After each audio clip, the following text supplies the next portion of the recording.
साथ तालमेल कर आगे बढ़ने की बात कही, लेकिन हाल ही में देखें तो दिल्ली में जो नई सरकार आई है अरविंद केजरीवाल के नेतृत्व में, उसके बीच और केंद्र सरकार के बीच टकराव देखने को मिल नहीं, रहा है। इसमें विकास कहाँ है मुझे बताइए।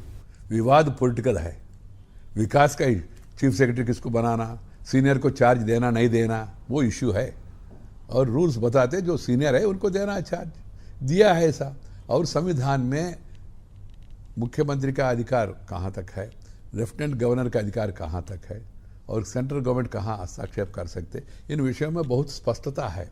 केंद्र सरकार प्रदेशों को मदद करने के लिए है, हम कोई अड़चन डालने वाले नहीं है। मगर दिल्ली अलग स्टेट नहीं है, एक यूनियन टेरिटरी कैपिटल सिटी है, स्टेट है मगर यूनियन टेरिटरी है, जैसा पांडिचेरी है ये भी है।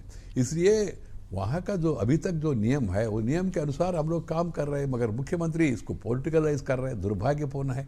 मेरा सुझाव है उनका, भाई आप ज़्यादा सा फोकस विकास के ओर और जनता को सुविधा प्राप्त करने के लिए उसके ऊपर ध्यान दीजिए, राजनीतिक विवाद में मत उलझाइए।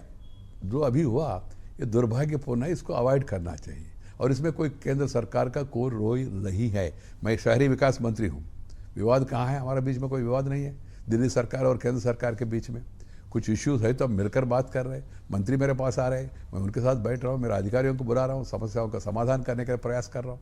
आपने मोदी सरकार की उपलब्धियों का जिक्र किया, हम ये जानना चाहेंगे कि आगे आने वाले दिनों में सरकार की प्राथमिकता क्या रहेगी, उसमें सबसे अहम प्राथमिकता जो आपको नजर आती है। सबसे महत्वपूर्ण विषय आने वाले दिनों में इंटरेस्ट रेट कम करने के लिए प्रयास करना चाहिए, इंटरेस्ट रेट। और सबसे महत्वपूर्ण विषय है जो सोशल सिक्योरिटी स्कीम्स हमने लॉन्च किया वो नीचे तक टोटली पहुंचे, सबको कवर करे, वो भी एक प्राथमिकता होगा। और साथ ही साथ ग्रामीण क्षेत्र में मुख्य रूप में किसान, खेती लाभदायक नहीं है अभी, उस दिशा में बहुत कदम उठाना है। इंटरेस्ट रेट के बारे में, इंश्योरेंस के बारे में, मार्केटिंग के बारे में, स्टोरेज के बारे में, उसके ऊपर भी हम लोग ध्यान दिया है, मगर और भी ध्यान देना है। और इकॉनमी को और भी स्ट्रेंथन करके हमारा जीडीपी बढ़ा के फिर देश में पब्लिक ये इंफ्रास्ट्रक्चर को और भी जोर दे के मदद करे।